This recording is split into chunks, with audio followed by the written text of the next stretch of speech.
안녕하십니까. 반갑습니다. 에듀피디에서 국어를 강의하는 정원상입니다. 자, 오늘은 2023년 7월 22일 치러진 바로 피셋 언어 논리 기출문제와 관련된 해설 강의 그리고 분석까지 진행하도록 하겠습니다. 자, 고위공직자로 가는 이 7급 시험입니다. 그리고 2021년부터 지금 시험 제도가 바뀌면서 이 3년째 진행되고 있는 언어 논리 문제를 제가 한 번에 모아서 3개년 해설 강의도 준비되어 있으니까요. 언어 논리, 이 동영상을 통해서 여러분이 얻어갈 수 있는 부분들을 제가 최대한 꼼꼼하게 설명해 드리도록 하겠습니다. 자, 흔히 우리는 이제 PSAT이라고 이야기하고 또는 PSAT라고 이야기하는데요. 공직 적격성 평가라고 이야기하죠. 물론 퍼블릭 서비스 그리고 애프티튜드 테스트, 보통 이제 미국에서도 대학 입학 시험을 SAT라고 하잖아요. 그 뒤에 붙어 있는 AT라고 하는 게 바로 이 적성 평가라고 하는 애프티튜드 테스트와 이제 영어가 같습니다. 자, 그래서 결과적으로 그냥 우리는 뭐 대학을 가기 위한 게 아니라 공직 적격성이기 때문에 그런 실무 능력을 미리 좀 검증하고 테스트하는 시험이라고 할 수 있습니다. 그래서 이제 그 중에 우리 아는 것처럼 세 과목인데요. 언어 논리는 국어 플러스 논리가 섞여 있지만 결국은 국어 능력이 결국 읽고 쓰고 풀어야 하는 독해 능력이 필요하기 때문에 국어 선생님으로서 정말 언어 논리 과목에 한해서는 제가 잘 강의하고 또 이 시간에 최대한 안내해 드리도록 하겠습니다. 자, 이 공직 적격성 평가라고 하는 피셋이라고 지금부터 이제 줄여서 이야기할게요. 자, 대한민국 국가고시의 하나로 고도의 공무 수행에 필요한 소질을 갖추고 있는지를 종합적으로 평가하는 시험입니다. 자, 이미 5급의 행정고시, 행시시험에서는 치러지고 있었고요. 이제 공무원 시험에서는 2021년부터 도입이 되었죠. 7급 시험에 맞는 조금 더 논리적인 문제들, 그러니까 기존에 있던 단순 암기 형태의 문제들이 아니라 이제 국어 시험에 의하면 뭐 한자 문제 있었고, 뭐 한문도 나오던 시절들도 있었고요. 뭐 문학 시험도 있었고. 하지만 7급은 조금 달라야 한다. 그래서 결국 고위공직자를 선발하기 위해서는 5급 시험에 맞는 그러한 피셋형 문제가 필요하다라고 이제 인식이 된 거고요. 또 이 관련 문제들이 이제 9급 시험에도 2025년부터 도입이 되는 상황이다 보니까 결국 공통 분모가 훨씬 넓어졌다라고 할 수 있겠죠. 그래서 이 7급 문제가 이 피셋 문제 언어 논리가 결국 약간 기준이 될 수 있다라는 점에서 이 강의는 정말 7급을 준비하시는 분들도 있지만 9급을 준비하시는 분들에게도 도움이 될 수 있는 문제고요. 그런 강의라고 생각합니다. 자, 총 3개의 영역으로 구성되어 있으며 자, 언어 논리, 자료 해석, 상황 판단의 영역이 있습니다. 자, 뒤에서도 다시 한번 이야기하겠지만 2021년부터 시작은 됐지만 그때는 3교시 60분 체제였어요.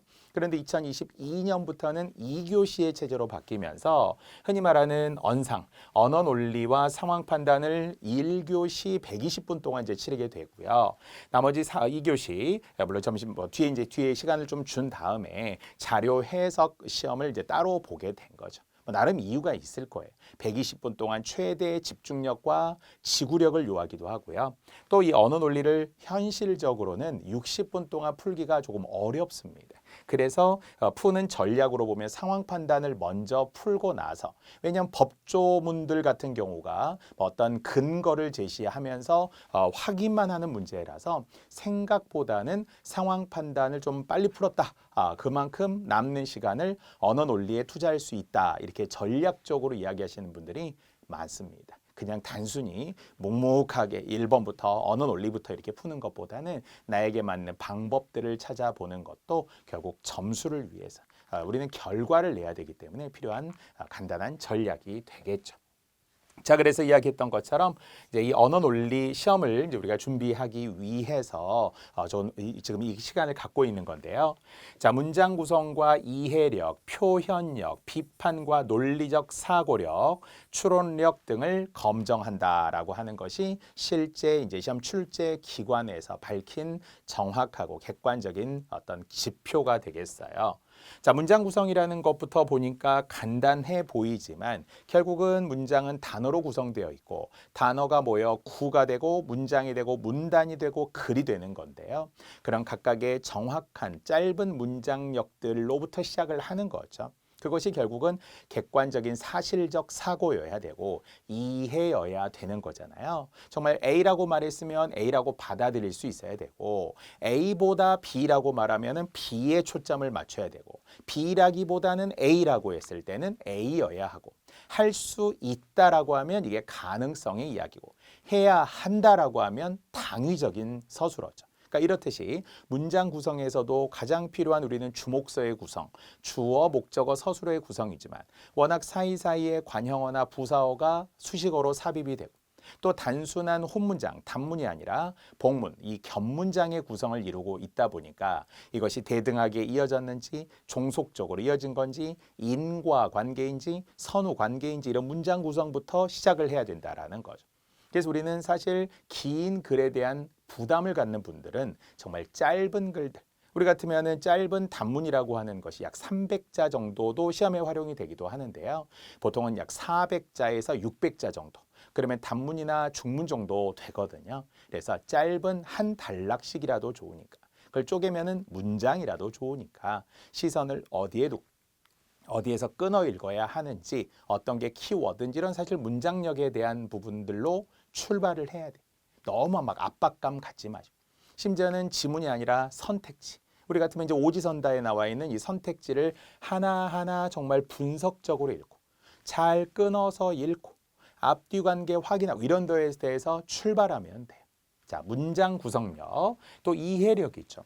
자, 거듭 이제 우리는 이해라는 말 자체에 대한 정확한 사전적 의미, 잘 알아서 받아들인다라고 사전에 나오죠. 잘 알아서 받아들여야 되는 거죠.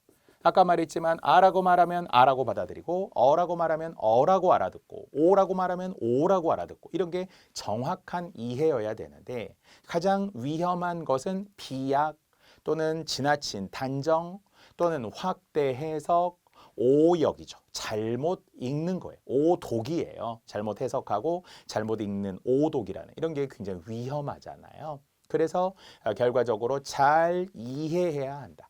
그래서 우리는 앞쪽 문제들이잖아요. 이해하는 것 또는 부합하는 것, 적절하는 것. 당연히 긍정, 부정형 문제. 이해한 것으로 적절하지 않은 것, 부합하지 않은 것, 일치하지 않은 것, 알 수 없는 것, 타당하지 않은 것. 이런 긍정, 부정형 문제들만 먼저 모아서 시작하세요. 그것이 가장 1차원적인 사실적 사고 문제니까요. 이것을 이제 확장하면서 이추비, 이해에서 추론으로 비판으로 이제 우리가 사고력이 확대된다고 하거든요. 그래서 출발점은 역시 이해력이죠.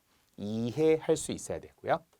물론 이제 표현력이라고 하는 것이 보통 이제 우리가 다양한 언어적 표현들, 그러니까 일종의 공식적인 측면에서의 직접적인 표현이라는 것도 있고 뭐 어법이라는 것도 나올 수도 있고요. 뭐 의사소통, 또 의사를 나타내는 데 있어서도 비언어적 표현, 반언어적 표현 뭐 이런 것들도 있어요. 그런데 어쨌든 표현력이라는 것도 글 속에서 적절하게 잘 드러나 있어요. 두 사람의 대화 같은 아니면 우리 같으면 이제 갑을병, 심지어는 갑을병정, 무 이렇게까지 뭐 확대되기도 해요. 5급 같은 경우는. 자, 그래서 어쨌든 갑을병정의 대화 속에서, 대담 속에서, 토론 속에서도 또 이런 어떻게 잘 표현이 되어 있는지도 살펴야 하고요. 사실은 이제 가장 중요한 기존에 그냥 단순히 국어 시험이라는 것보다도 피셋이라는 이름이 들어가면서 사실 이거는 뭐 1994학년도에 시작이 되었던 대학 수학 능력 시험에서도 논리야 놀자. 뭔가 논리라는 말이 굉장히 중요하게 들어가 있는데요. 여기에서도 가장 결정적인 변별력, 바로 논리 추론이라는 거죠. 그래서 한 뭐 최소 5문제에서 뭐 10문제까지도 확대하면은 빈칸 추론, 뭐 논증 이런 것들이 논리 논증이긴 한데요. 그래서 결국 출발점인 참 거짓, 전제와 결론, 강화 약화, 빈칸 추론, 문맥 추론. 뭐 물론 뒤에는 이제 평가, 분석, 뭐 강화 이런 것도 충분히 더 있어요. 그런데 이렇게 포괄적 의미에서의 비판과 논리적 사고력이 중요합니다. 자, 비판도 비판으로 적절한 것, 적절하지 않은 것. 그냥 국어를 되게 단순화하자면 문제는 둘 중에 하나예요. 적절하거나 적절하지 않은 것. 다만 이제 기준은 다르다는 거죠. 적절하다는 것은 핵심 하나니까. 지금처럼 비판에 관한 것도 핵심 주장에 핵심 근거가 있어서 그것을 우리가 뒤집어야 비판. A라고 주장했으면 not A가, A 다시라고 비판을 근거를 댔으면 not A 다시가. 그래서 주장과 근거의 핵심과 핵심으로 좁혀 들어가는 역삼각형적인 독해가 필요한 게 비판으로 적절한 것이고.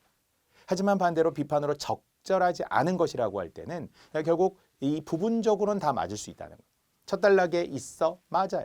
두 번째 단락에 있어? 뭐 반대로 비판할 수도 있어요. 그것이 결국 핵심이 아니어도 된다는. 다만 이제 일치하지 않은.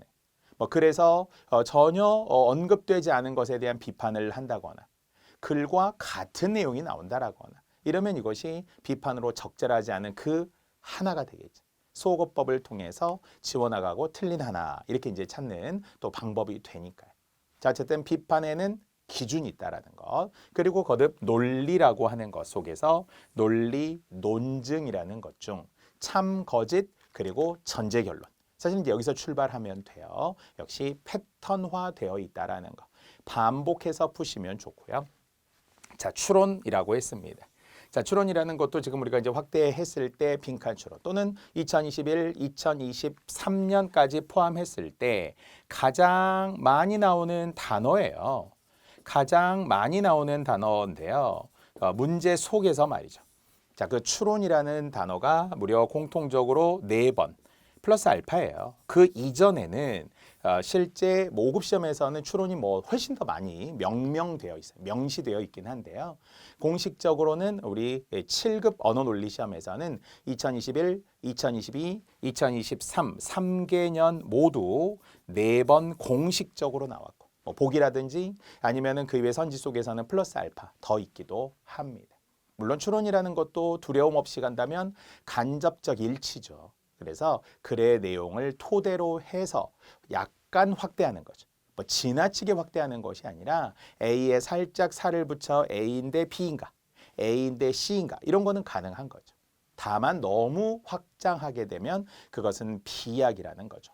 확대 해석이라는 거예요. 지문에 언급되지 않은 거, 알 수 없는 거예요. 무관한 거예요. 자, 이런 것들이 이제 추론으로 또 적절하지 않은 것이 되겠죠.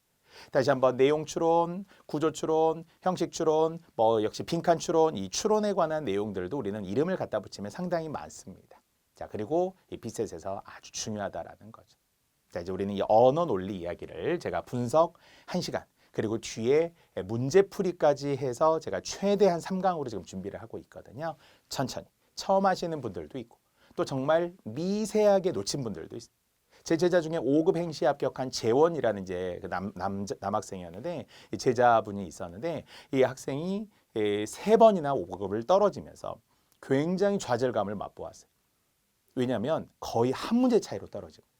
그러니까 정말 다 했는데 왔다 싶었는데 한 문제로 안 되고 한 문제로 안 되고 뭐 심지어는 뭐 역시 면탈로 떨어지는 경우까지도 있다 보니까 이 학생이 약간 자신감이 상실이 되면서 그만큼 경쟁이 치열했다는 거예요. 뭐 내가 이거는 완성됐다라고 말할 수는 없잖아요. 우리가 100 이렇게 나오기는 또 현실적으로 어려우니까 세 과목을 기준으로. 그렇다 보니까 노력은 했는데 과연 내가 합격할 수 있을까? 진짜 최선을 다했는데 약간 한계를 느끼는 거예요. 경쟁자들이 그만큼 치열하다는 거예요. 결국은 3전 4기, 4번째 만에 최종 합격을 했어요. 포기할 뻔했다고 했어요. 이번에 안 됐으면 정말 포기할까라고까지 할 정도로 비슷한 거예요. 우리 7급 시험도 물론 위아래로 따지면은 평균치로 보았을 때 내가 한 어느 정도 선에서만 물론 2023년 기준으로는 뭐 1차에 우리가 합격의 컷이 81점이었다. 물론 전체 평균이 그렇다는 거예요. 우리가 그래도 높은 편에 속하는 일행직 같은 경우 87점 정도 보고요.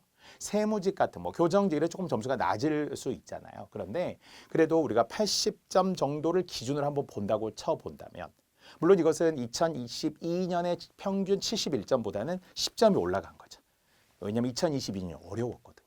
그래서 2023년 기준으로 우리가 80점대, 뭐 정말 높다면 87점 정도 일행직 전국 기준으로 보았을 때 그러면은 어때요? 한 90점 정도 받으면 충분히 합격할 수 있다는 거잖아요. 약간의 여유도 있기는 하지만 세 과목 평균이 그렇다는 거니까. 그래서 우리 국어 기준으로는 90점 정도. 물론 정말 상황 판단이나 자료 해석도 90점 이상이 나와줘야 되겠죠.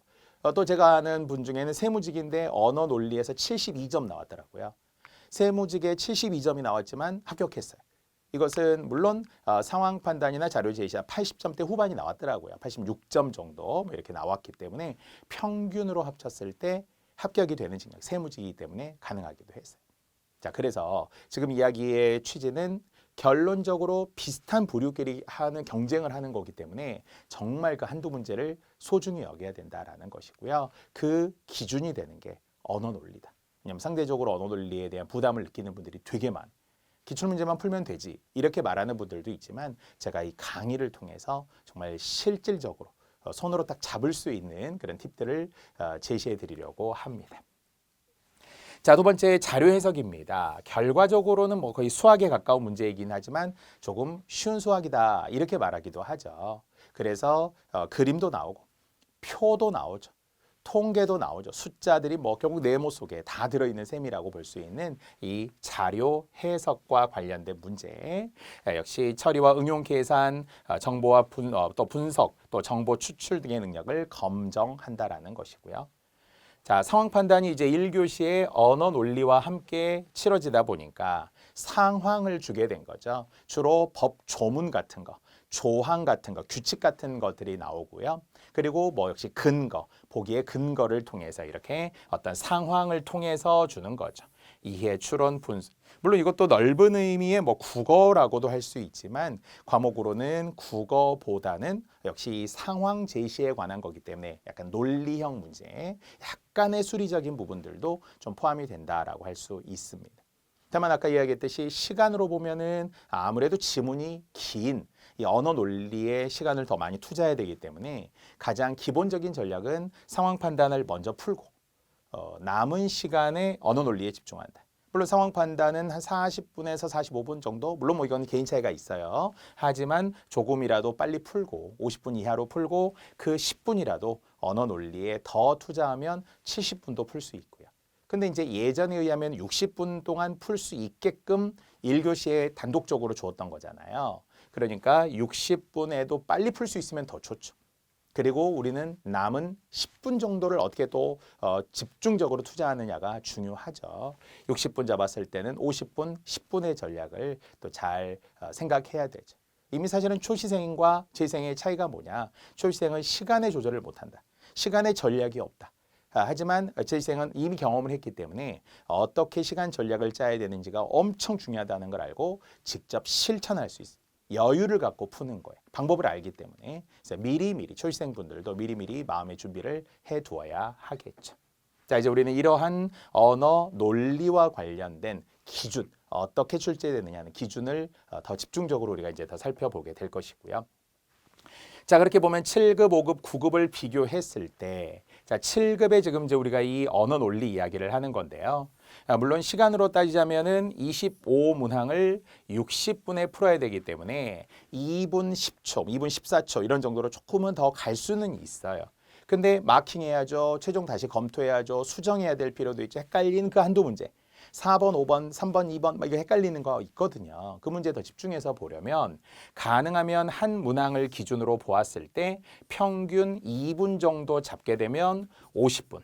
50분이라는 거예요. 7급 시험으로. 그러니까 결국 10분이 남도록 10분이 남도록 전체적으로는 다 풀고 사실은 점핑하는 문제도 있죠. 건너뛰는 문제. 아, 이건 시간이 좀 걸리겠다. 야, 요거는 뭐 일종의 참거진 문제인데 조금 벤 다이어그램이 필요해.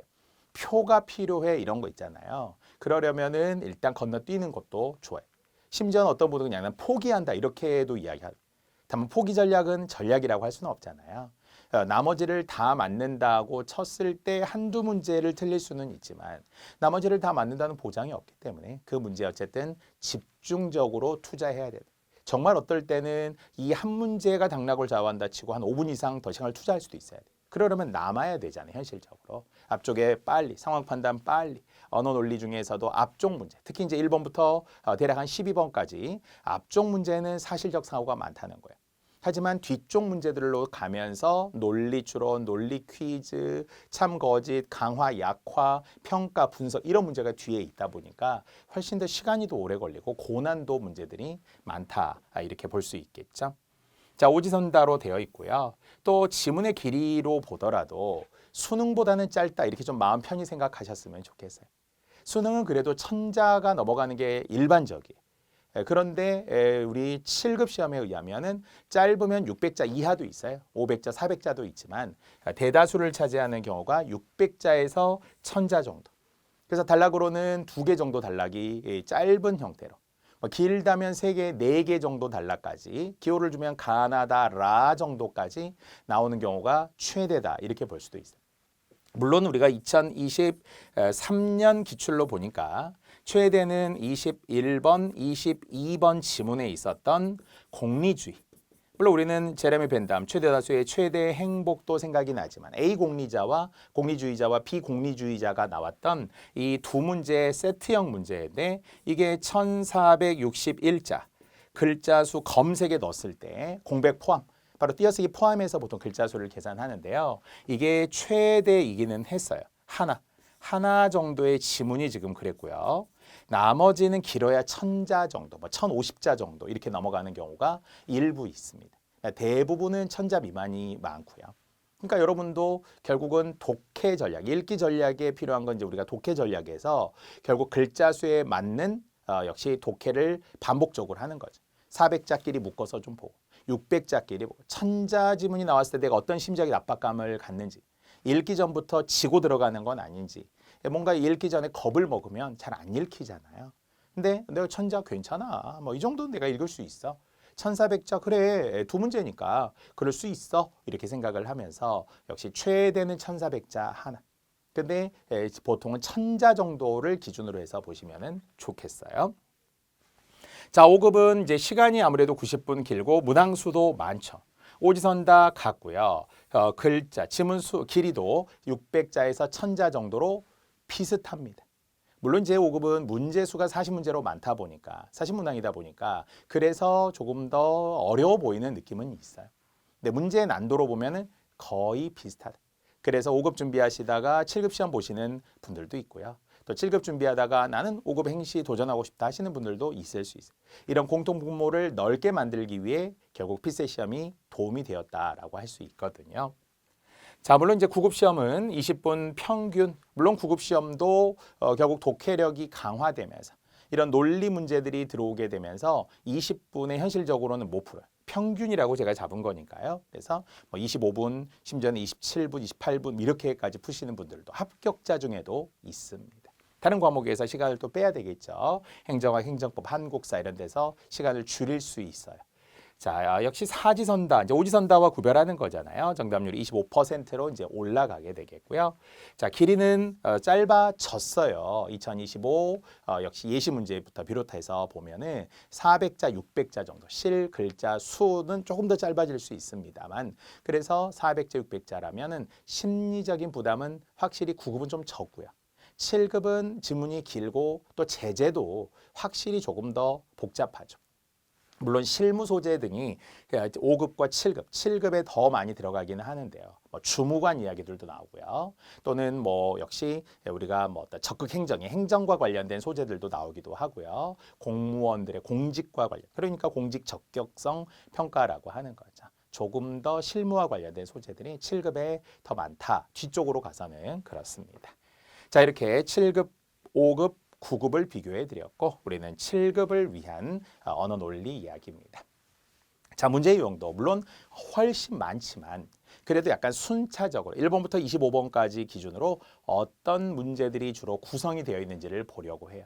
크게 두 토막으로 나누게 되면 1번부터 12번 그리고 13번부터 25번 이렇게 덩어리를 두 개로 제가 이제 한번 나누어 볼 수는 있지만 그 이유는 앞쪽은 조금 시간을 줄여야 된다는 거예요.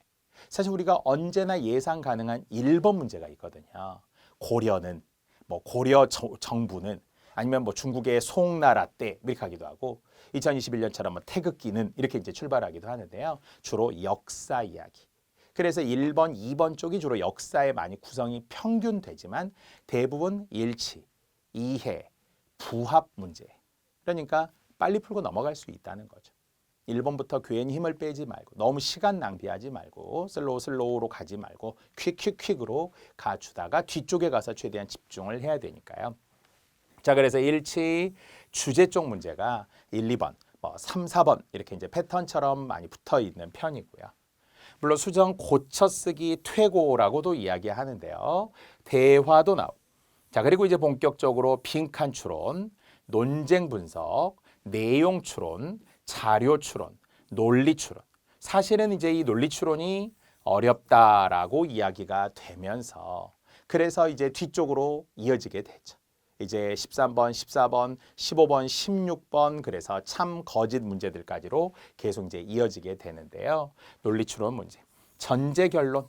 전제라는 용어를 쓰지 않았지만 중간에 들어갈 내용이죠. 중간에 하나가 더 있어야 결론을 도출하는 거예요. 그것이 전제 결론. 물론 우리는 연역 추론, 귀납 추론, 유비 추론 이야기도 또 변증법적 추론 이야기도 하지만 보통 우리가 연역 추론 이야기, 3단 논법 이야기 이것도 정언 3단 논법이 있고 가언 3단 논법이 있다 보니까 정언 3단 논법, 정언 논리라고 이야기하는 뭐뭐는 뭐뭐가 있다, 뭐뭐이다 이렇게 말하는 거. 물론 이제 우리는 P면 Q이다로 가는 그래서 결국 가언 3단 논법 이야기들이 많이 연쇄적 흐름을 고려하고 또는 대우 명제를 활용하는 등 충분히 우리가 논리 논증에서 활용될 수 있는 이 추론이 있죠. 정언, 명제 같은 명제 이야기들도 분명히 또 반드시 우리가 준비를 해야 되고요. 또 논리 퀴즈 같은 문제들도 있죠. 인적성 시험에서 갑을병 이야기를 나열하기도 하고 아니면 선택에 대한 거 약간의 이제 함수 같기도 하고요. 뭔가 명제, 확률 통계 같기도 하고요. 뭐 이런 문제들도 있어요. 그래서 시중에 나가면 대기업들의 인적성 시험들이 있어요. 삼성 인적성. 저도 예전에는 삼성 인적성 검사 강의도 했었는데요. LG라든지 뭐 이랜드라든지 이런 이제 기업들의 인적성 시험들이 문제집으로 나와 있어요.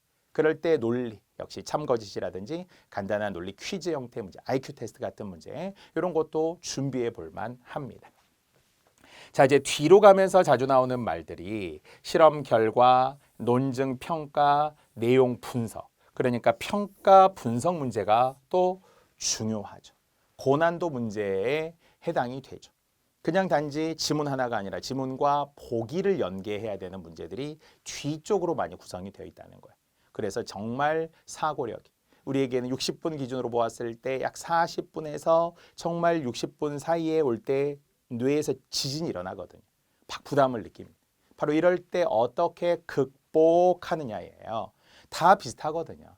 어느 순간 딱 압박감이, 압력을 막 느끼면서 거기에서 부담이 올 때 이제 그거를 뚫고 나가야 된다는 거죠. 그렇다면 90점대, 정말 우리가 목표로 할 수 있다면 한 92점 정도만. 두 개 틀려도 괜찮다, 합격한다 였으면 좋겠지만 그러면 이제 96점 이상 나오고 그러면은 뭐 수석도 할 수 있는 거예요. 최고 득점이 가능한 거죠. 물론 이제 우리는 40점 이상의 과락을 면해야 되는 출발점이겠지만 그래서 결국 90점 전후로 형성될 수 있는 전략도 나쁘진 않은데 그렇기 위해서는 쉬운 문제는 빠르게 어려운 문제는 최대한 집중하고 일단 남겨두고 다시 보고 최대한 정말 그 한 문제에 대해서 정성을 다해서 확실성의 정답을 찾아.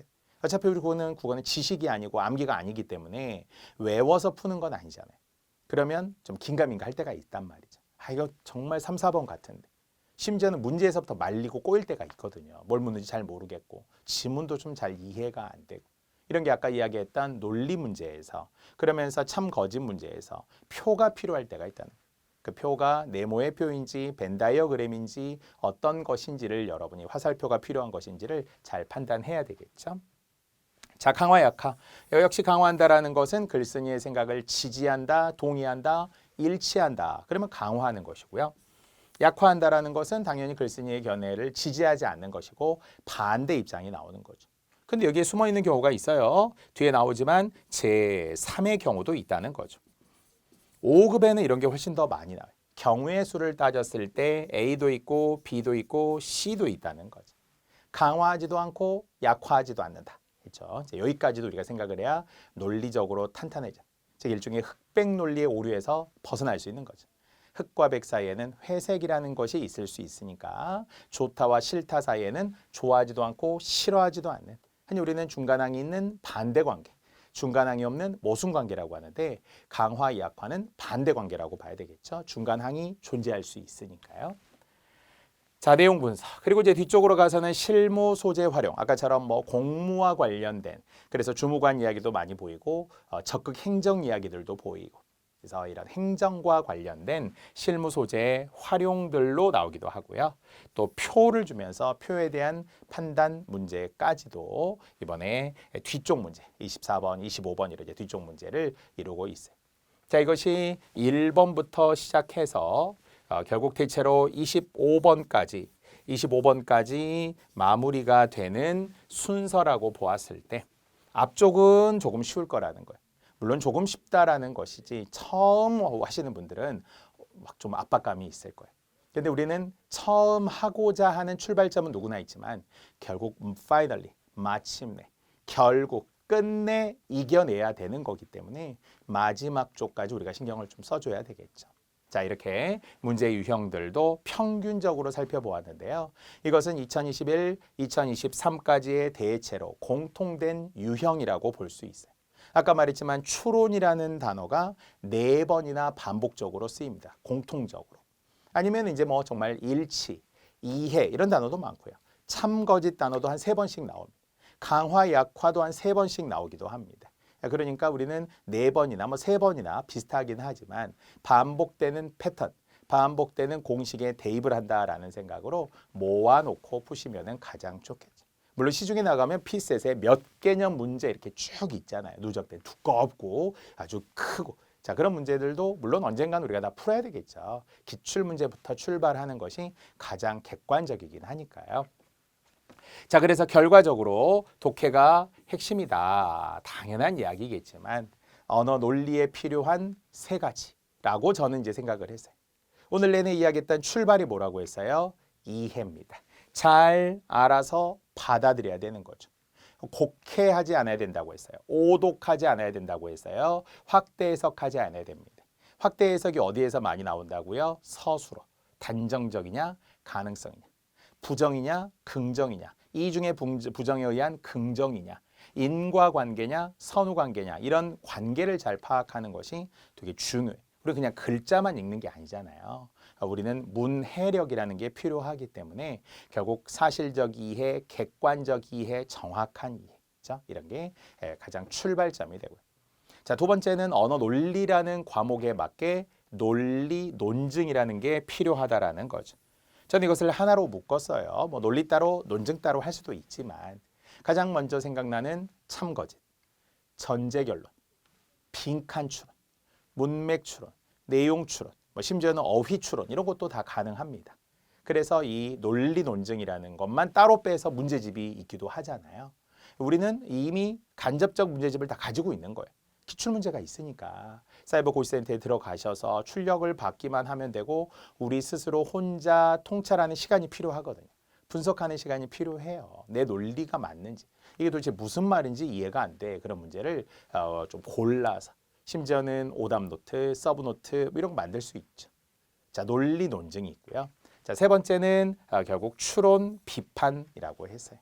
제가 이추비라고 했어요. 원래 사고의 과정이거든요. 3단계 이해 다음에 추론 다음에 비판이라고 하는데 결국은 이해를 바탕으로 하고 그래서 결국 위에 쌓여서 추론이라는 걸 합니다. 아까 우리가 이미 넓게 포함하면 논리 논증과도 관련이 되지만 미루어 짐작할 수 있는 거. 글쓴이가 말하고자 하는 바, 앞에 들어갈 내용 이런 거 있죠. 이런 것도 따지고 보면은 다 일종의 추론이라고 할 수도 있고요. 뭐 심지어는 뭐 순서 문제 이런 것들도 포함하여서 내용들을 잘 구조적으로 보는 것이죠.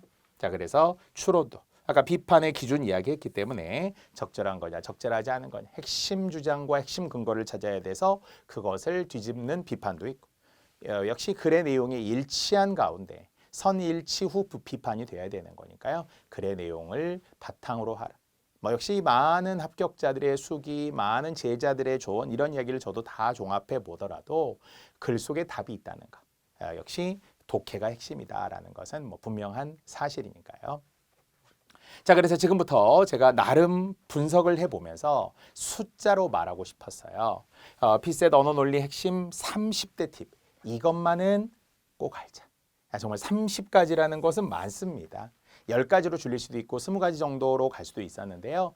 비슷하지만 조금 다른 이야기를 지금부터 하나하나 해보도록 하겠습니다. 자, 첫 번째입니다. 자, 그래도 선 기출문제죠. 기출문제를 푸는 건 맞는데 제가 해드릴 수 있는 조언은 여러 번 분석적으로 풀어야 한다는 거예요. 그러니까 기출문제 집은 다 있는데 아니면 아까처럼 사이버 골센터에서 출력해서 풀 수도 있는데 가장 좋은 건 깨끗한 시험지, 그 시험지의 형태. 그래서 여러 번 푸는 거 좋아해요. 거의 기계적으로. 다만 여기서 놓치는 것은 분석적으로 풀자라는 거. 아까도 했지만 문장, 선지들에 대한 것만 보아도 돼요. 아니면은 때로는 네모 속에 들어있는 거, 그리고 때로는 문제들도 하나하나 곱씹어 보아야 할 필요가 있다는 거죠. 사실 우리가 영화를 여러 번 본다라는 것은 똑같은 영화인데 왜 여러 번 보느냐. 마니아라고 이야기하는 층들. 왜 여러 번 본다고요? 볼 때마다 다르죠. 주인공 중심으로 보다가 이제는 옆에 주연이 아닌 조연 중심으로 보다 심지어는 뒤에 배경도 보다가 심지어는 OST 음악 중심으로 보다가 볼 때마다 새롭잖아요. 마찬가지. 기출문제도 일신 늘 새로워져요. 그래서 여러 번 분석적으로 쫙 펼쳐놓고 심지어만 하나만이 아니에요. 2023과 2021을 나란히 좀 이렇게 펼쳐놓으시고 2021도 펼쳐서 같은 문제인데 조금 달라. 뭔가 변화된 것도 있어. 다만 이제 우리 문제들은 확실히 이렇게 징검다리, 그러니까 2021과 2023이 좀 유사하거나 2022 때와는 조금 달라진 형태, 그러니까 전년도 것만이 아니라 우리에게는 3개년이라고 했으니까 2021도 또 우리가 넓게 살펴보아야 되기도 해요. 그래서 모두 통합적으로 보긴 하는데 여러 번 분석적으로 푼다. 그래서 사실 학원을 다니는 이유, 신림동도 그렇습니다만 신림동 같은 데에서도 피셋 강의를 위해서 7급만이 아니라 5급 강의도 보면은 확실히 자료 해석 같은데 이런 데 이제 우리가 학생들이 많이 좀 강의를 실강으로 와서 듣기도 하고요. 다만 언어 논리는 그냥 문제집만 풀면 된다. 내가 알아서 그냥 풀면 된다. 이런 인식이 조금 있더라고요. 다만 정말 여러 번, 있죠? 깨끗한 채 다시 이런 방법은 찾아야 하고 그리고 혼자만 하면 안 돼요. 그래서 선생님들의 도움을 얻어서 오늘 또 제가 풀어드리는 방법들을 비교해 보시고 뭐 내가 더 나을 수도 있어. 그럴 수 있어요. 왜냐 독해는 정말 케바케 사람마다 다르죠. 내가 선택한 내 방법만의 공식이 있을 수도 있고요. 내 스타일대로 하니까 훨씬 더 빨라 있어요. 예, 그런 자기만의 방법도 있긴 하지만 경청은 하자는 거죠. 무시하지 말고 배제하지 말고 귀를 쫑긋 세우시면 좋습니다. 자, 두 번째는 이제 시간 관리라고 아까 이야기했어요. 자, 미리미리 이야기한 게 있겠죠. 문제풀이 시간을 우리는 최대 60분이라고 가지만 문제풀이에는 50분, 추가 확인에 10분. 그러니까 시간이 넘어갈 것 같으면 물론 끝을 보아야 하긴 해요. 끝장을 내긴 해야 되는데 2분을 봐도 뭔 말인지 모르겠어. 그러면 넘어가는 게 좋죠. 왜냐하면 내가 어려우면 남도 어렵다. 나에게 시간이 오래 걸릴 문제면 남도 마찬가지. 근데 그 문제 하나 때문에 결국 풀어서 틀리고 뒤에 못 풀어서 틀리고 그럼 두 개 다 놓치는 거잖아요. 그러니까 하나는 일단 패스. 다만 좀 좁혀놓은 다음에 패스는 할 수. 여기가 지금 뭐가 있어. 여기가 뭔가 지금 냄새가 나는데 이거 내가 지금 정확하게 찾지를 못해. 왜? 당황하고 불안하고 걱정되고 다음 문제 때문에 시간에 대한 압박감을 느끼면서 그럴 때는 일단 흔적은 남기라. 옆에 간단하게 메모해야 돼. 요거 아니면 요건데 둘 중에 하나 같은데 3번 아니면 5번 같은데 세 개는 이거 확실히 아닌데 이렇게 넘어가는 건 좋죠.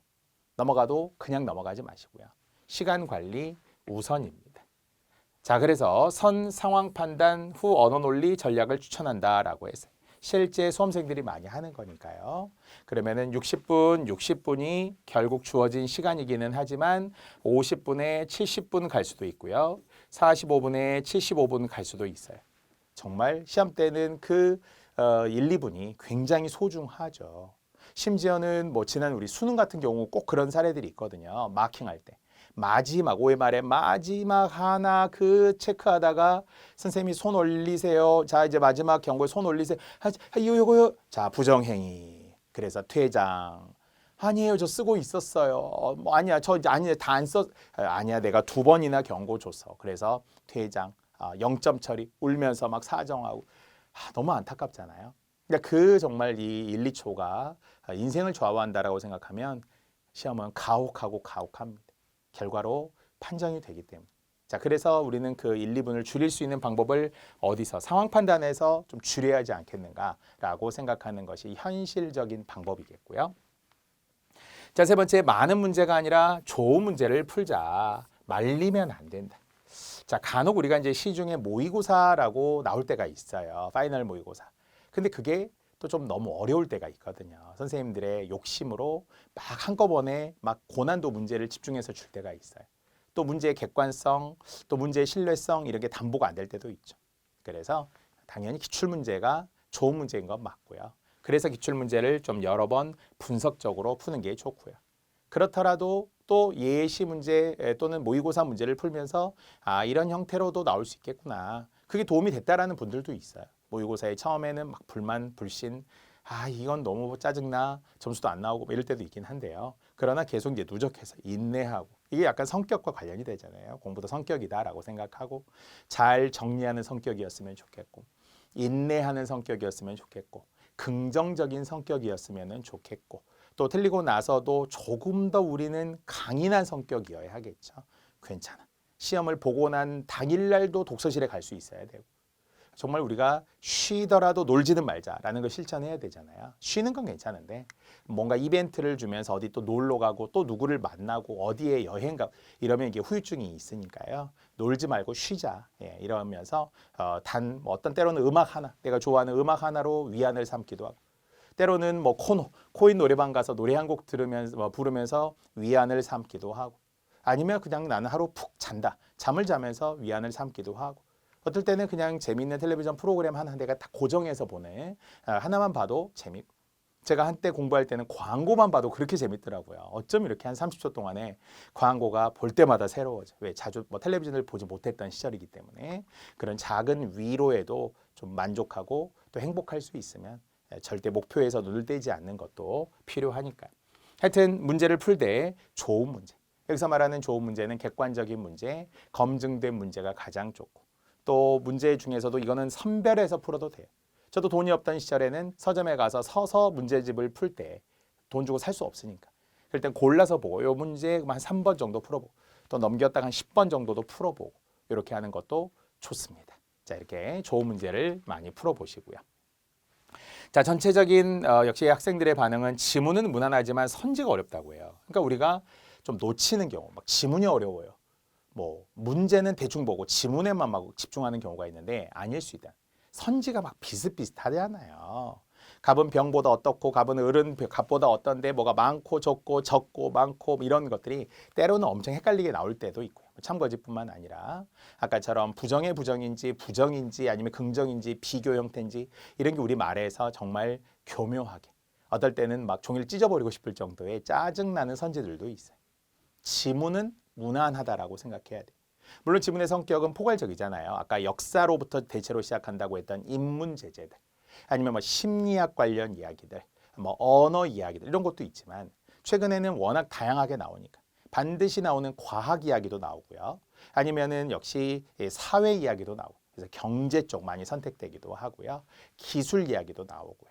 원래 우리가 비문학이라고 할 때 지문이 6가지. 인문, 사회, 과학, 예술, 언어, 기술 이렇게 6개를 이야기하는데 다양하게. 물론 우리는 이제 공직과 관련되어서 그런 적격성 평가이기 때문에 아까 실무 소재들도 많이 나온다라고도 했었어요. 따라서 지문은 빨리 읽고 최대한 선지에 집중하라. 즉 지문에 너무 힘을 빼지 말고 선지 보고 지문으로 올라가고 선지 보고 지문으로 올라가고 물론 지문은 한 번에 이해할 수 있으면 스캔하듯이 한 번에 이해할 수 있으면 가장 좋지만 제발 읽고 또 읽고 보고 또 보고 하지 않아야 된다고 했어요. 시간 낭비니까. 가다가 멈춤, 고정이라는 시간은 필요하지만 때로는 고정과 고정은 뭐 이동과 이동 사이에 이제 있는 거, 움직이다가 고정. 때로는 도약, 건너뛸 수도 있어야 되겠죠. 그 고정에 최대한 정말 필요한 부분을 고정하는 거고요. 필요 없는 부분은 빠르게 이동하고 빠르게 건너뛸 수 있어야 그게 결국 독해의 전략이, 과학적인 전략이 되기도 합니다. 자, 언어 논리 핵심은 논리 추론 유형 한 5문제 정도라고 이제 분석이 되는데요. 자, 아까 얘기했지만 가장 출발점이 되는 참 거짓 문제도 있어요. 또는 전제 결론 문제도 논리 추론, 논증이라는 것 안에도 우리가 사실은 이제 다 넓게 포괄적으로 10문제 정도 된다고 할 수도 있지만 일정한 패턴이 있다. 그래서 패턴에 익숙해지도록 반복해서 풀자. 결국은 패턴이라는 것 자체가 계속 어떤 것들의 알고리즘처럼 반복되는 거라고 했잖아요. 그래서 어디엔가 하나 빈칸을 주고 전제를 찾으라고 하고 빈칸을 주고 결론을 찾으라고 3단 논법의 시작 1. 모든 사람은 죽는다에 빈칸이 들어가기도 하고 2. 그런데 소크라테스는 사람이다에 소전제에 빈칸이 들어가기도 하고 심지어는 전제가 2개, 3개, 4개까지 막 나올 때도 있죠.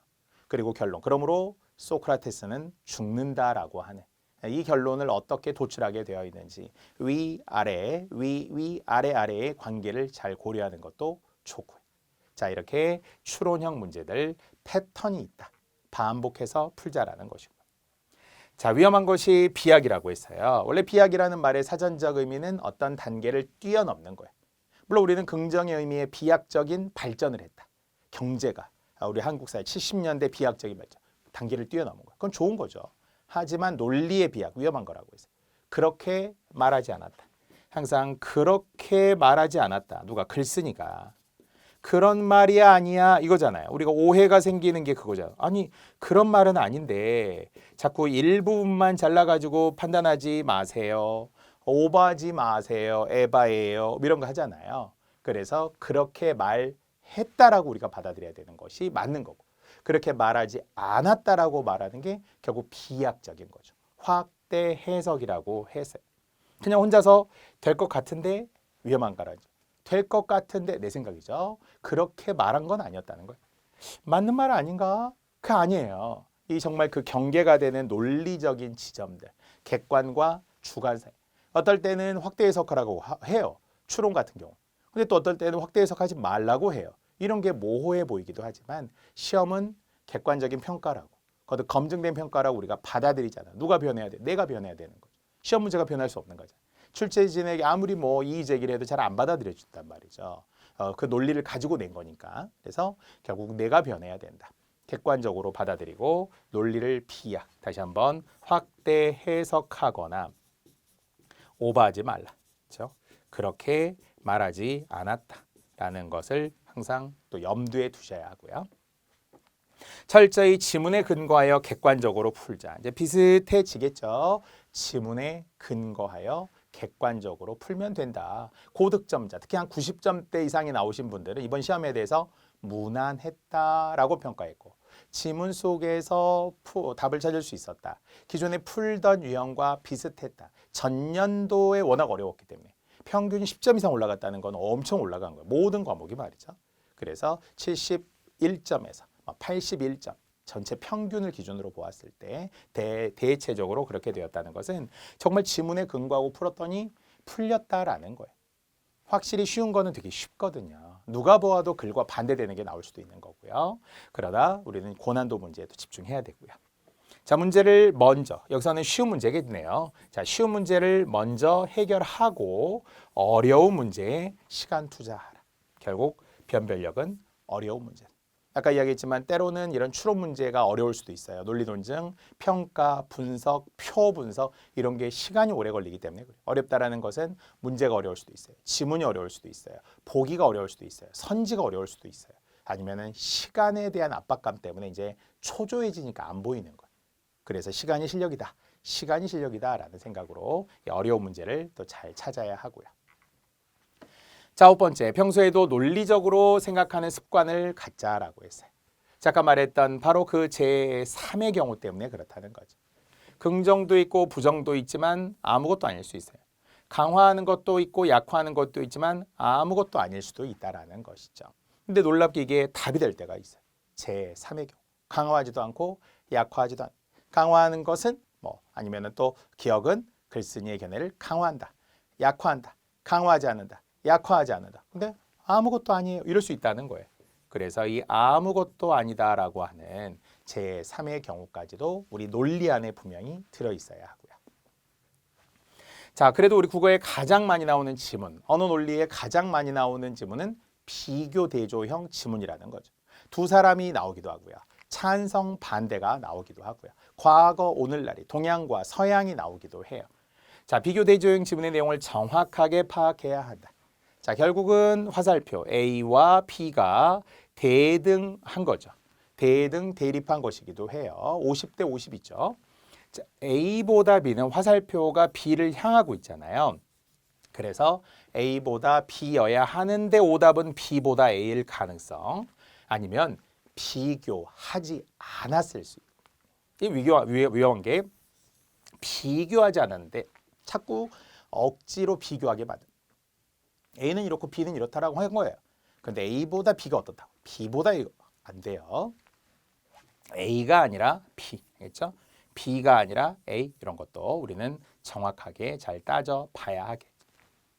결국 비교 대조가 중요한 이유는 무리한 비교 대조 때문에, 잘못된 비교 대조 때문에 우리가 주의해야 된다. 그래서 공식이 있어야죠. 동그라미는 동그라미만 한쪽으로 A에 가든지, 아니면은 네모나 세모, 세모면은 뭐 B에만 간다든지, 미리미리 O나 X라고 써놓는다든지, 이렇게 지문에 나만의 패턴, 공식을 만들어 놓는 거죠. 비교 대조형 지문이고요. 자, 서술어 중심의 독해가 필요하다. 문장의 핵심은 서술어에 있다. 역시 아까 이야기한 것처럼 뭐뭐다인데, 그 서술어의 뭐뭐다가 뭐뭐일 수 있다와 뭐뭇은 반드시 어떻다라든지, 아까 단정이라든지 당위라든지 가능성이라든지 이런 게 이제 위험하다는 거잖아요. 단정인지 가능성인지 아니면은 정말 어떤 뭐 당위인지, 마땅히 뭐뭐 해야 한다, 이렇게 해야 한다인지 할 수 있다든지, 이거는 어마어마하게 다른 거잖아요. 그게 바로 이번 시험에도 보니까 정답과 오답으로 나오기도 했어요. 서술 하나만 봐도 답이 될 수 있으니까요. 자, 일부 맞고 일부 틀리는 문장형이 많다는 거예요. 많다. 문장형이 많다. 못하네요. 많다. 정보를 꼼꼼하고 정확하게 파악해야 한다. 자, 일부 맞고 일부 틀리다라는 경우의 수로 따지면은 보통은 세 가지잖아요. 앞에 맞고 뒤가 틀릴 수도 있어요. 또는 앞이 틀리고 뒤가 맞을 수도 있어요. 물론 가장 쉬운 것은 둘 다 틀릴 수도 있어요. 하지만 어려운 게 확실히 많은 것은 앞이 맞고 뒤가 틀린 게 많고요. 의외로 앞이 틀릴 때도 있어요. 그래서 일부 맞고 일부 틀리는 것을 위해서는 가장 기본적인 가운데 금 그어놓고 빗금 그어놓고 앞뒤 관계를 잘 따져보는 거죠. 뭐 심지어는 여기 나오지 않았지만 둘 다 맞는 것 같은데 따로따로 맞을 수 있어요. 얘는 그냥 A에 관한 내용으로서 맞아야 되고 얘는 B에 대해서 B로 맞아야 되는데 A와 B로 맞아요. 그럼 이거는 결과적으로 틀린 거죠. A-와 B로 맞는 것 같지만 결과적으로 틀린 거죠. 그러니까 따로따로는 맞는데 논리적으로 합치면 틀리는 것도 있어요. 고난도의 역시 문장형이죠. 이제 이런 정도를 몇 번 틀려보면 가장 좋은 것은 타산지서, 가장 좋은 것은 반면교사, 실패를 통해 교훈으로 삼는 거죠. 우리 스스로가 몸으로 배우고 우리가 직접 풀어보면서 당했다, 낚였다, 속았다 있어요. 예, 그걸 이겨내야 내성이 생기는 거죠. 많이 틀리세요. 연습이니까. 그리고 많이 스스로 분석하고 통찰해야 된다고 했습니다. 자, 13번 근본적으로 어휘력이죠. 어휘가 이해가 안 돼요. 앞에서도 이야기했던 공리주의. 그럼 우리가 공리주의라는 걸 알면 읽기 되게 편하잖아요. 최대 다수의 최대 행복이라고 이야기했던 말만으로도 우리는 충분히 알죠. 뭐 고전 물리학 아니면 무슨 고전 역학 이런 고전에 역시 어떤 과학과 관련된 소재가 나오기도 하고 고전 경제학 이렇게 용어가 나오기 시작할 때 있잖아요. 우리는 이미 대공황 이야기 나오는, 그래서 결과적으로 보이지 않는 손에 관한 이야기 나오다가 케인즈 혁명으로 들어간 이런 이제 과정들을 우리가 잘 보면서 단어에서 약간의 시사 또는 배경 지식 이런 거 있으면은 좀 독해하기가 확실히 편하니까 잘 모아두세요. 이음절의 한자어, 관용어 등도 필요합니다. 자, 문제와 지문에 A, B 또는 1, 2 이렇게 표시해 두면서 조건을 잘 따져야죠. 문제에서 두 가지를 물었구나 할 수도 있고요. 아까 우리 앞에 받고 뒤에 틀리는 걸 위해서 번호 하나, 번호 둘, 빗금 이렇게 끊어놔도 되고요. 또 지문에 표시해도 돼요. 이게 처음에는 A로 가다가 그러나 뒤집어질 때 있죠. 그럼 이게 그러나가 완전 부정인지 부분 부정인지에 따라서 달라지거든요. 그래서 뒤에 B로 나오면서 완전 부정일 수도 있고 일부는 맞다. 물론 그런 측면도 있다. 하지만 이렇게 일부 동의하다가 다시 반박할 때도 있죠. 그래서 역시 지문에 잘 기호 표시해 주는 것, 선지에도 역시 내가 필요한 키워드를 잘 찾아서 흔적을 남겨두는 것, 국어는 지저분하게 풀어야 되거든. 언어 논리 지저분하게 풀어야죠. 자, 또 지문을 모두 읽지 않는다. 뭐 그럼요. 시간이 없기 때문에 아까 이야기했듯이 때로는 점핑하는 그런 도약 단계가 필요하고요. 처음에 일반론이 많이 나오니까 일반적인 첫 단락은 시험에 정답으로 나올 경우가 별로 없죠. 왜? 보편적이네요. 흔히 화제 제시, 도입, 우리 순서만 해봐도 그러잖아요. 도입, 요즘, 최근, 얼마 전 이렇게 화제 제시가 누구나 대체로 안. 과거와 달리 현대사회에는 이런 거 다 알죠. 동양에서는 어떻다. 이거 우리가 아는 거예요. 이런 거는 그냥 빨리 넘어가고. 다만 이제 어떤 소재가 개념으로 나올 때는 개념을 잘 잡고 또 넘어가야 되고요. 그래서 지문을 크게 두세 등분으로 나누되 특히 중간 이후에 집중하라. 글이 전개되는 보편적 방식이 있다. 그래서 어떨 때는 정답에 해당하는 부분을 형광펜, 색깔이 있는 펜으로 하다 보면 역시 중간 이후에 거의 거기에 가 있어요. 저도 뒤에 문제 풀이 하면서 정답을 항상 노란색으로 제가 위치를 보여드리는데 거의 중간 이후. 그렇죠? 일치도 그렇습니다만 그래도 중간 이후에 최대한 집중하라라는 것도 시간을 줄이는 전략이 되겠고요. 자, 부정형 문제는 확실히 틀린 하나가 있다. 모르는 것보다 틀린 것을 찾아라. 우리는 모르는 것을 보는 순간 낚이죠. 잘 모르겠어요. 세모가 있단 말이에요. 세모.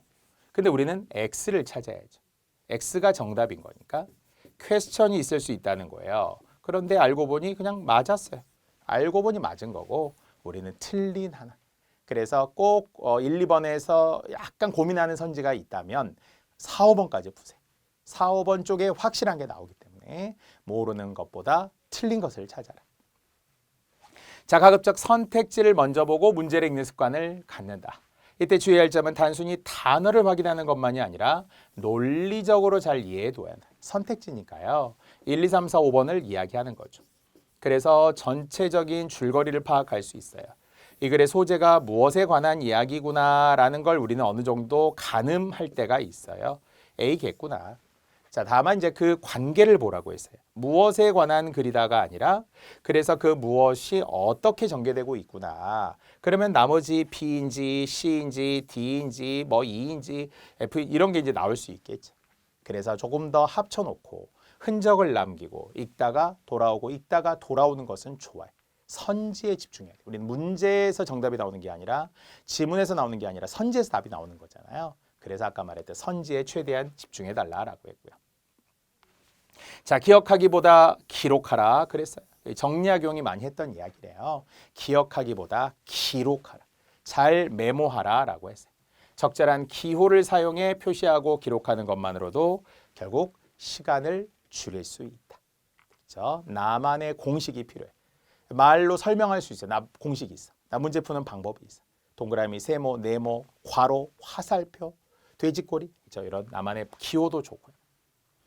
자, 평소에 다양한 지문을 자주 읽으면서 읽기의 즐거움을 느껴야 한다. 공리주의, 아까도 우리가 역사, 고려 한 문제, 조선 한 문제 이렇게 이제 나올 때가 많이 있는데요. 왕 때라든지 조선의 27대 왕이라든지 아니면 역시 고려 시대의 역사라든지 이런 겸사겸사 또 공부하는 거예요. 물론 이제 한능검 등을 통해서 여러분이 이미 한국사에 대한 능력은 있어요. 있으리라고 생각을 하고요. 그래서 역사 또는 과학에서도 뭐 진화론이라든지 아니면 이제 다윈 이야기 나오잖아요. 자연도태라든지 유전자 결정론이라든지 환경이라든지 뭐 이런 뭔가 과학적인 소재들도 자주 나오는 게 있죠. 예전에는 뭐 빅뱅, 블랙홀, 카오스, 뭐 가이아 이론, 뭐 역시 우리는 뭐 양자역학, 뭐 여러 가지 패러다임 여러 가지 용어들에 대해서 용어들이 반복해서 나올 때가 있었거든요. 지금도 자주 나오는 단어가 있어요. 제재 있고요. 또 공직 관련 시사 있겠죠. 그래야만 공직 적격성 평가를 위해서 앞에 제했던 정책 같은 거. 때로는 상황 판단이 우리 언어 논리에 도움이 될 때가 있어요. 교집합적인 게 있어요. 비슷한 게 나올 때도 있고요.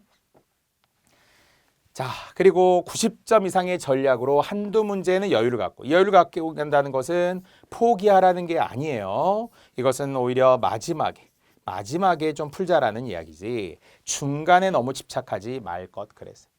90점 이상이면 된다라는 게 너무 틀리는 이유 또는 우리가 시험에 떨어진 이유를 꼭 그렇게 돼요. 그 몇 번 문제 때문에 이 15번 문제에서 말렸어요. 16번 문제에서 말렸어요. 참거짓에서 막 전제 문제에서 이렇게 할 때가 있더라고요. 간혹 가다가. 그러니까 그 말리는 것에 핑계거리가 돼서는 말릴 것 같으면 안 말리고 그냥 넘어가야죠. 일단 건너뛰어야 된다고 했어요. 그래서 한두 문제는 조금 여유를 갖고 다시 본다라는 생각으로 90점 이상의 전략이 현실적일 수 있다라는. 아까 세무직 72점인데 합격했다라고 했잖아요.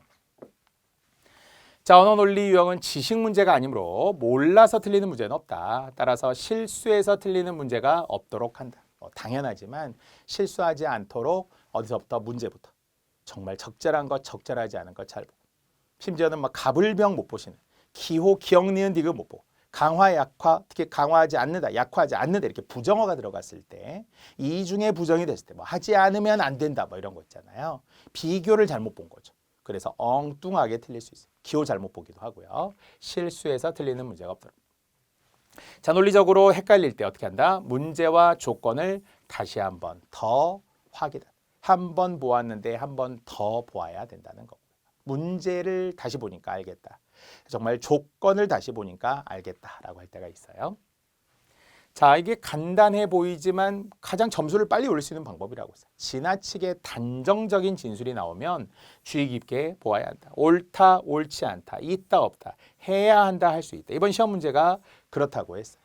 문제 속에 해야 한다라고 나왔어요. 그렇게 말하지 않았거든요. 할 수 있다라고 했던 거예요. 그러니까 역시 내용도 내용이거니와 마지막 서술어의 성격도 잘 보라는 이야기고요. 자, 앞에서 말했지만 처음부터 중간까지 굳이 말하면 1번부터 한 12번까지는 대체로 쉬운 편. 다만 중간 이후 13번부터 25번까지는 대체로 조금 어려운 문제가 배치되더라.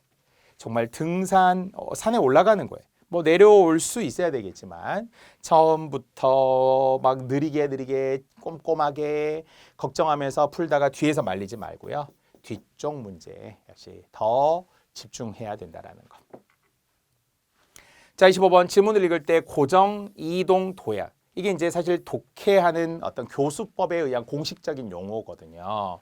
2024 국가직 9급의 19번 지문에도 이 독해, 성과가 높은 사람의 특징, 성과가 낮은 사람의 특징으로 제시되어 있어요. 그러니까 고정이라는 것은 읽다가 멈추는 거죠. 멈추는 이유는 왜 멈추었어요? 이게 좀 잘 이해가 안 된 거죠. 잘 이해가 안 되니까 계속 보는 거잖아요. 그 시간이 얼마나 길고 짧으냐라는 거예요. 아니면은 이 사이사이에는 이제 자연스럽게 이동을 할 것이고요. 근데 이게 쉬워. 그러면 이제 점핑하라는 거죠. 쉬우면은 건너뛰는 도약의 단계가 있는데 결국 성취가 높은 좋은 성적을 받은 학생분들은 고정 시간이 짧아요. 막 가다가 너무 오래 멈추지 않아야 된다는 거죠. 자, 그런데 결국은 오래 본다면 확실히 이해하는 거예요. 되돌아간다든지 그 분명히 오래 봤는데 잘 이해를 못한 채 그냥 대충 건너뛴다 이런 일이 없다는 거예요. 그래서 다시 한번 고정은 좀 짧게 너무 오래 멈추지 말라는 거예요. 대신에 멈췄으면 확실히 이해하고 넘어가라는 거예요. 이게 결국 좋은 성과, 성취가 높은 독해를 잘한 점수가 높은 사람들의 특징으로 제시되어 있어요. 고정을 줄여라. 너무 자주 멈추지 말고 멍 때리지 말고 그리고 고정했으면 확실히 알고 넘어가라. 그 다음은 이제 건너뛰는 단계도 필요하겠죠. 자, 마지막이에요. 자, 이제 26번부터 30번까지. 자, 역시 아까 우리 살짝 이야기했죠. A는 A-와 대응이 돼야 되고 B는 B-와의 대응이어야 되겠죠. 정보가 엇갈리지 않도록 A하고 B-가 엇갈리면 안 되고요. 또는 B하고 A-가 엇갈리면 안 된다는 거예요. 정보의 대칭이, 정보의 짝이 잘 맞아야 하겠죠.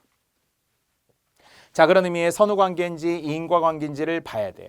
선후관계와 인과관계가 다르다의 대표적인 속담, 까마귀 날자 배 떨어진다. 바로 오비락이라고 하는. 까마귀가 나는 것은 바로 선, 배가 떨어진 건 후일 뿐이. 바로 우리는 앞에 우연히라는 말을 붙여주면 제일 좋죠. 우연히 까마귀가 날았을 뿐이고 우연히 배가 떨어졌을 뿐인 게 팩트예요. 그런데 사람들은 뭐라고 했어요? 손가락질한 거죠. 저놈의 까마귀. 저놈의 까마귀 때문에 배가 떨어져서 결국 부리로 쪼아서 배를 떨어뜨려 지가 먹으려고 했을 거야. 저놈의 까마귀. 이렇게 까마귀를 의심한 거죠. 까마귀도 억울했을 거예요. 바로 선후관계였을 뿐인데 인과관계로 공교롭게 의심을 받게 되는 경우 오비락이라고 하죠.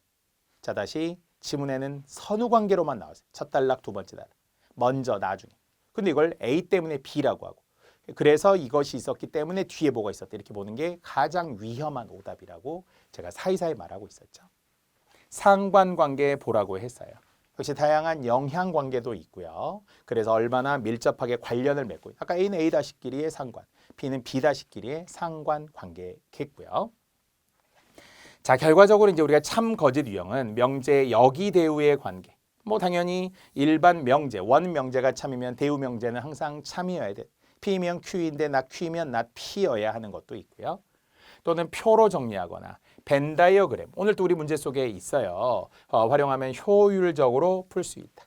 그래서 역시 여러 가지 경우의 수를 지금 놓는 거잖아요. A, B, C, D를 주고 또는 가나다라를 주면서 있다, 없다, O, X다 이렇게 주기도 하고요. 벤 다이어그램의 포함 관계가 있죠. 어디 영역에 걸쳐 있느냐. 그래서 A는 C에 포함되어 있고 B와는 다른데 D는 A, C에 포함되는데 어느 경계에 걸쳐 있느냐. 이런 게 우리 지금 뒤에 문제 속에 보이죠. 적절한 벤 다이어그램 필요합니다. 그래서 역시 확률에서도 필요하고 집합 명제에서도 필요하고 이럴 때 있잖아요. 교집합 같은 경우를 잘 주면서 명제의 여기 대우 반드시 나오는 문제 5급 필수, 7급 필수, 9급의 2025 20 문제 필수가 되는 유형이 되겠고요. 고난도 일 수 있지만 아까 말했던 인적성 검사 이런 간단한 문제가 많아요. 인적성 검사 문제들 좀 많이 풀어보세요. 자, 그 영역들이 있다는 거고요. 자, 역시 이제 근본적으로 이제 마무리를 하려는 29, 30번인데요. 스스로 생각하는 시간을 많이. 왜냐하면 내 논리에 대해 자신이 없을 때, 내 논리 자체에 대해서 정말 확실성이 떨어지면 막 자책하게 되죠. 내가 엄청 이상한 사람처럼, 내가 되게 낮은 사람처럼, 이해력이 부족한 사람처럼 여겨지기 때문에 정말 종이 한 장에다 차근차근 써보세요. 그렇게 논리력을 갖추면 안 보이던 게 보입니다. 그러면서 이게 문제 공식을 내 스스로 만들 수 있는 거예요. 이건 한두 문제 가지고 될 수 있는 게 아니기 때문에 아까 각 해별로 3개년뿐만이 아니라 누적된 기출문제, 검증된 공식적인 문제 이런 것들을 통해서 통찰하는 시간을 스스로 생각하는 시간을 많이 가지라고 했어요. 그러면서 정확한 논리력을 키워야 해요. 자, 이제 마지막 30번은 결국 가장 어려운 한 문제. 변별력이 있다. 당락을 좌우하는 한 문제가 있다는 걸 생각하고 끝까지 최선을 다해 푼다. 때로는 포기할까 할 때가 있거든요. 이 정도면 다 왔다라고 생각할 때가 있어요. 근데 여기까지가 끝인가 보호가 아니라 또 여기서부터 새로운 시작이다라는 마음을 가져요. 그래 약간 강철 같은 멘탈을 통해서 아주 긍정적이면서 강력한 여러분의 확신을 가져야 자신감을 가져야 이건 비단 한 과목의 시험이 아니라 전체적인 공부의 과정 속에서도 필요하더라라는 거예요. 그래서 1차 시험만이 아니라 또 우리는 2차 시험도 있어야 되고 면접도 있어야 되고 계속 과정들이 있어서 그 출발점이 대체로 이 언어 논리이기 때문에 언어 논리 중요하다라고 저는 항상 강조합니다. 제가 국어 선생님이라서 다행히 여러분에게 이런 메시지를 전달해 줄 수 있어서 또 객관적이고 정확한 문제풀이를 할 수 있어서 다행입니다. 자, 이렇게 저는 30가지 핵심 팁으로 지금 제시를 했는데요. 경우에 따라는 비슷할 수도 있고 여러분이 다 아는 것일 수도 있지만 거듭 너무 당연하게 받아들이지 않았으면 좋겠고 그 당연함에서 새로움을 찾아야 정말 보통에서 특별함이 존재하는 거니까 그러면서 우리는 더 욕심을 낼 수 있다라고 생각합니다. 자, 100점을 향해 목표를 향해서 우리는 분명히 갈 것이고요. 결코 한 문제도 소홀히 하지 않아야 합니다. 자, 이렇게 우리는 1시간 동안 좀 빡빡하게 분석을 했고요. 또 잠시 후에 본격적으로 1번부터 이제 문제풀이 하도록 하겠습니다. 자, 이 시간은 여기까지입니다.